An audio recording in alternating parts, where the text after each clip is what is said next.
welcome aboard. Whether by misfortune, accident, or on purpose, you've arrived at Fishing Without Bait, a lifetime without definitive expectations, where we help people and assist them into exploding into their life through full impact mindfulness. If you've been spending your time wishing, hoping, and waiting for something to happen, perhaps we can just push you just a little bit, a gentle shove into actually making choices and participating in your life. Good day, my friends. I'm Jim Ellermeyer. I'm a behavioral health therapist, and today, as always, running the show is our good friend, co-producer, and co-host of this program, Mr. Mike. And as always, and we promise, we have an eclectic roster of guests, and at times we like to bring our guests back to perhaps catch us up a little bit of their life. And today we're joined by one of our favorite people on the planet, and that would be Ms. Joanna Lowe of acting and performance artist fame.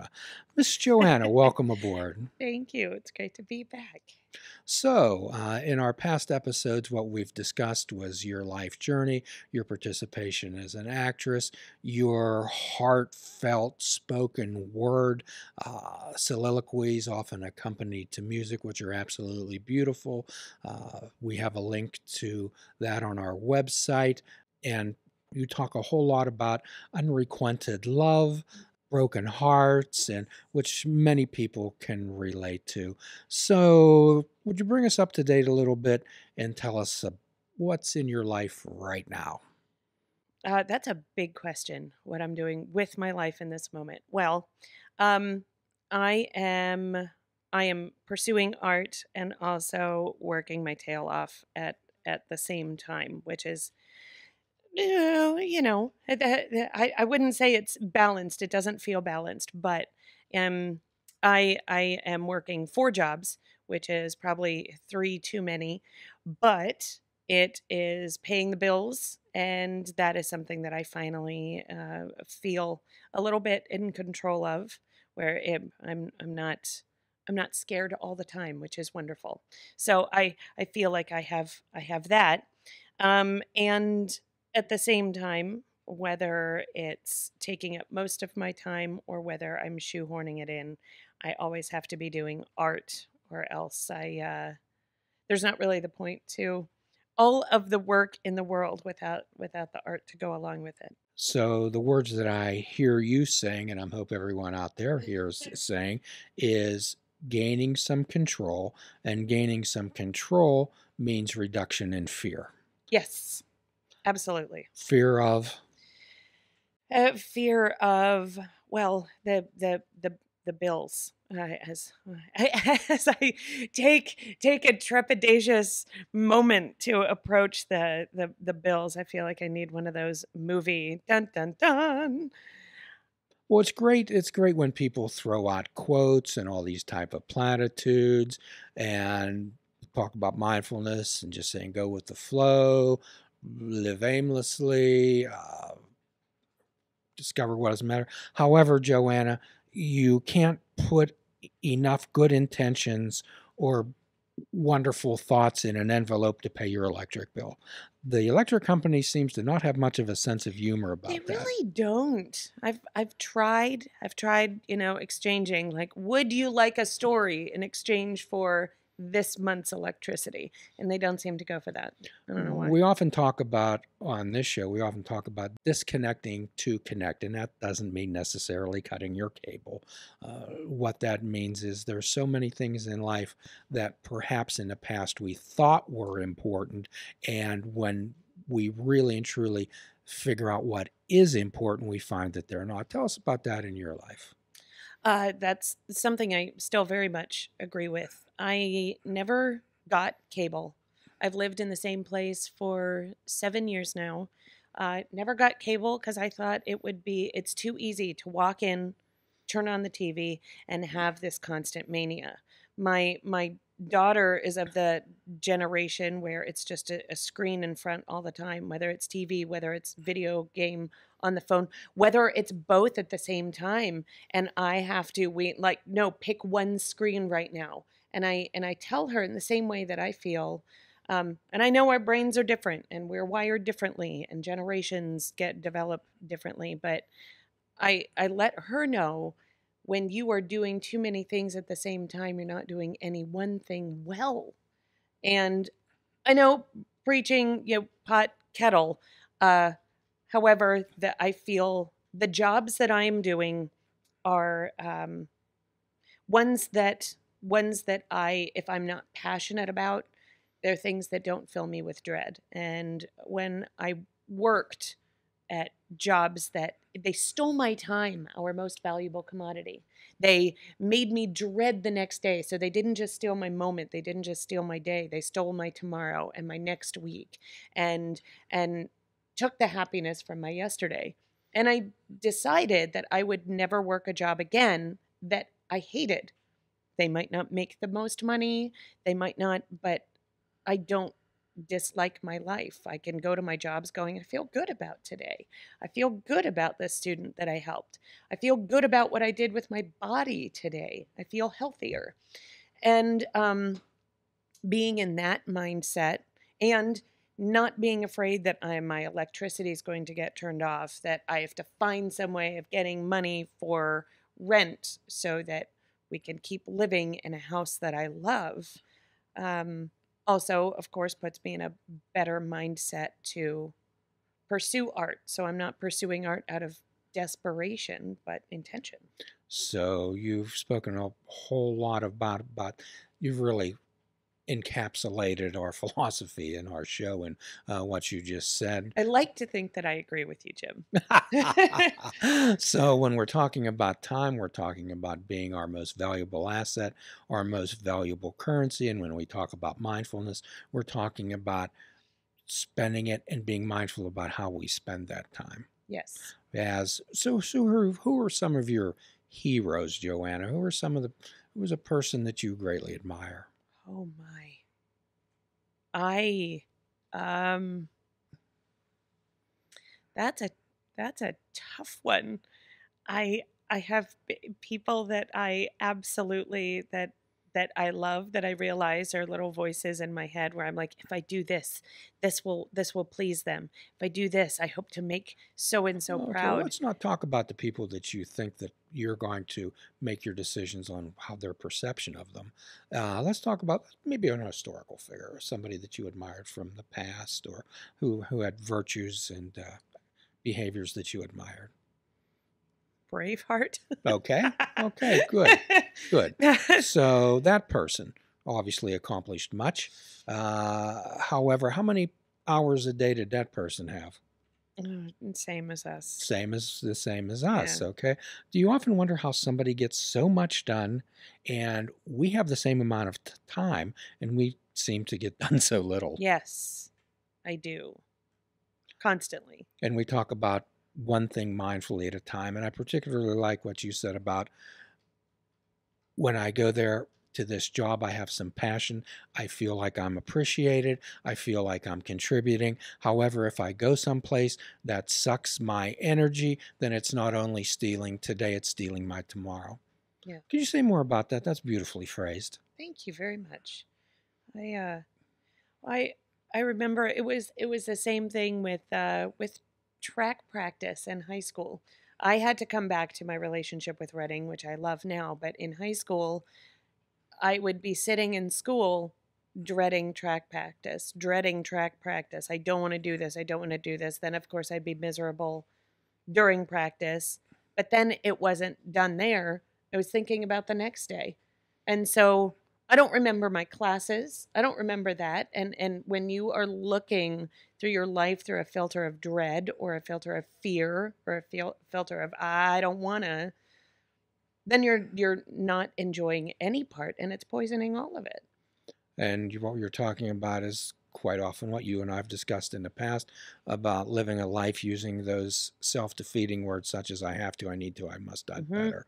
And not only do we say those to ourselves, I believe that we're constantly having those sentiments reinforced by others. Yes, absolutely. How do you deal with that? Joanna, you have to get a real job. Joanna, you know that these things aren't going to get you anywhere. Yeah. Joanna, when are you going to grow up? Never.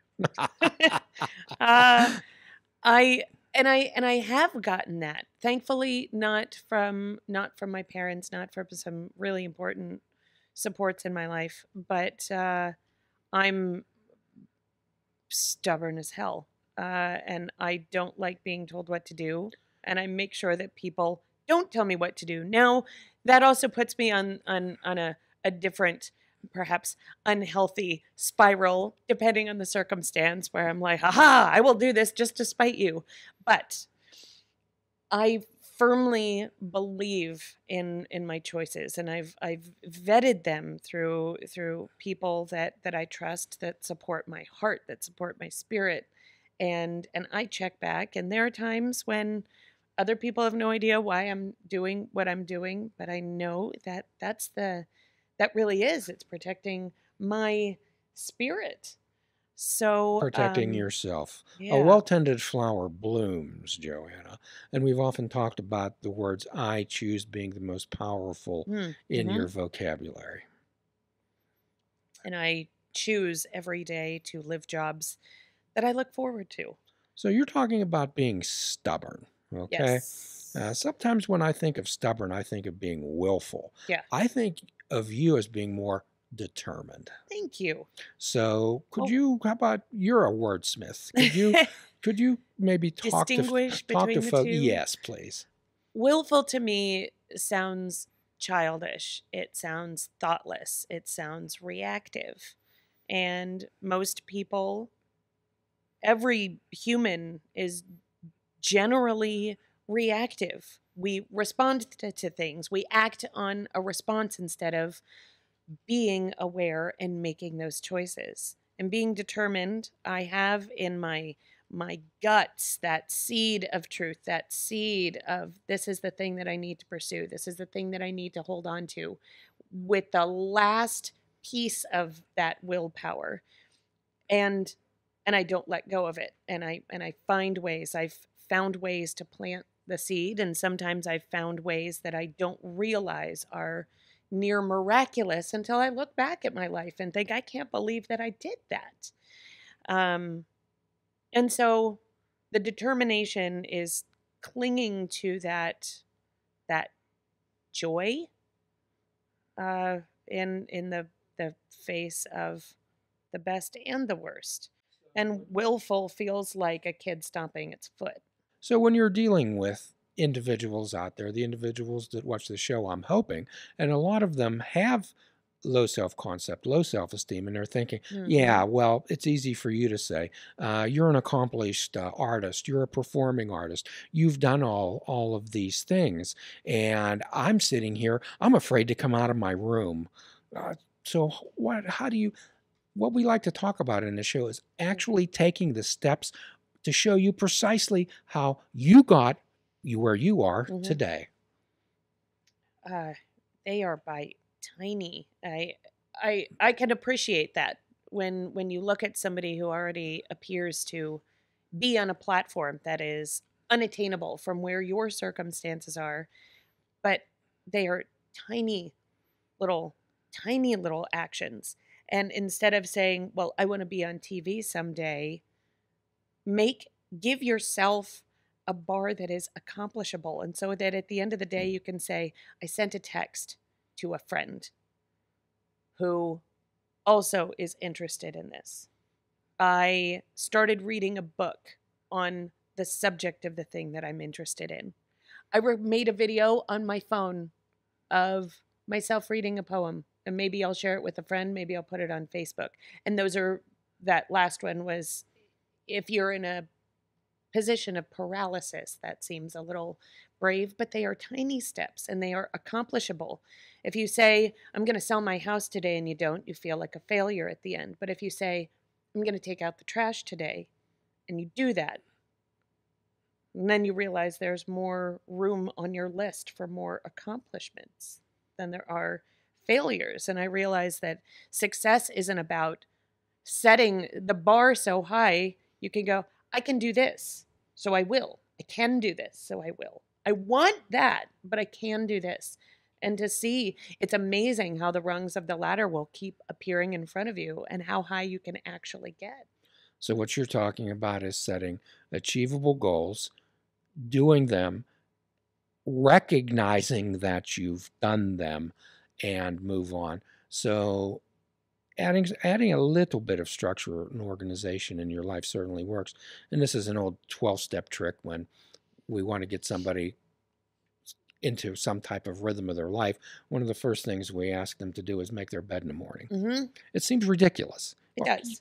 This is how you're going to start me out? You're going to ask me to make my bed. Well, how many people out there actually do make their beds in the morning? So I'm going to challenge everyone out there, no matter how ridiculous or childish or cheesy this may sound, start making your bed in the morning. You'll have a sense of accomplishment. When you come home, you'll see it done. So what are some of the things that you started off with? You just didn't hatch into a performance artist. No, I did not. I don't know if we talked about this on the podcast, but falling into spoken word was a dramatic accident.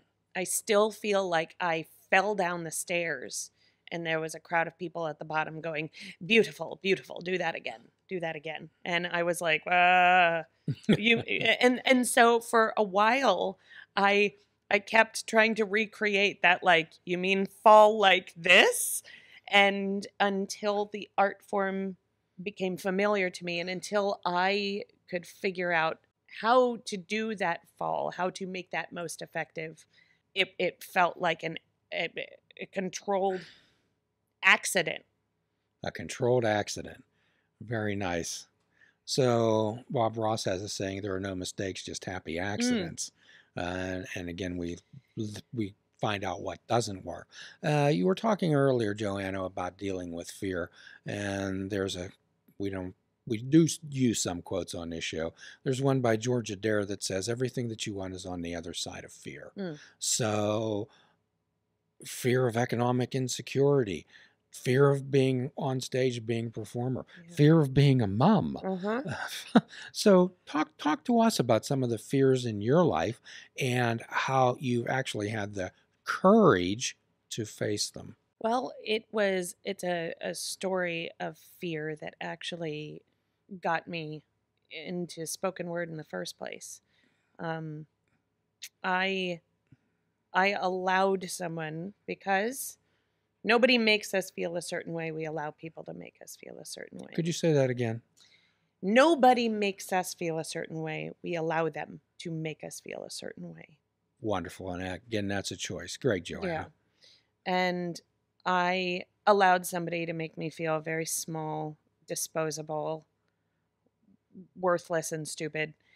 And instead of crawling under a rock, which is the normal human response, you feel that way and you want to hide, you want to protect, you want to heal, you want to scrape together your dignity.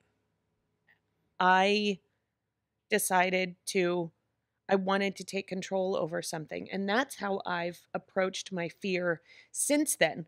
I still don't know what, and I thank God that I did, but I don't know what the switch was. But instead of crawling under a rock and disappearing, I decided to take control. And on the biggest night of the year, which I didn't even consciously, I didn't do on purpose, but on the biggest night of the year at the best open mic in the city with some of the best musicians in the city and, beyond, I decided to read one of my own works. And it was so scary that I had quite a bit of liquid courage, a lot. And even so, I had to be dragged onto stage. Now, this is after I've been acting on stage since I was in 7th grade. I have been writing since I was in 5th grade. Poetry is my first love. But I still had to be dragged on stage in order to do that. It was terrifying, but I had a friend at my side who wouldn't let me back out. And I am very thankful for him. but something wanted me to be on that stage and to take control. And I did. And I did that performance. And I was so scared that I only remember getting on stage and sort of coming to halfway through the performance. I jumped out of the plane, and then all of a sudden, halfway through, I was aware of everybody. I was aware of the microphone in front of me. I was aware of the band waiting for me to start again. And then the entire community said, "This is what you do, and you're not allowed to stop." And so I had an entire community of artists, and I know that this is not everybody's circumstance. This isn't most people's circumstance, but I had an entire community disagreeing with the fear in my head, the one that said, "You have no right to do this. You haven't done this before. You don't have training in this particular art. You don't have," and I kept trying to pull back. I kept trying to disappear. I kept trying to say, "I'm not worthy. I'm not worthy. I don't know what I'm doing." And this entire community kept pushing me onto the stage. And because I cared about their opinions more than I cared about my own worth, I kept going up on stage. So what you're saying is this community gave you the encouragement and support, and perhaps overshadowed or even overshouted the committee inside of your head. Mm-hmm.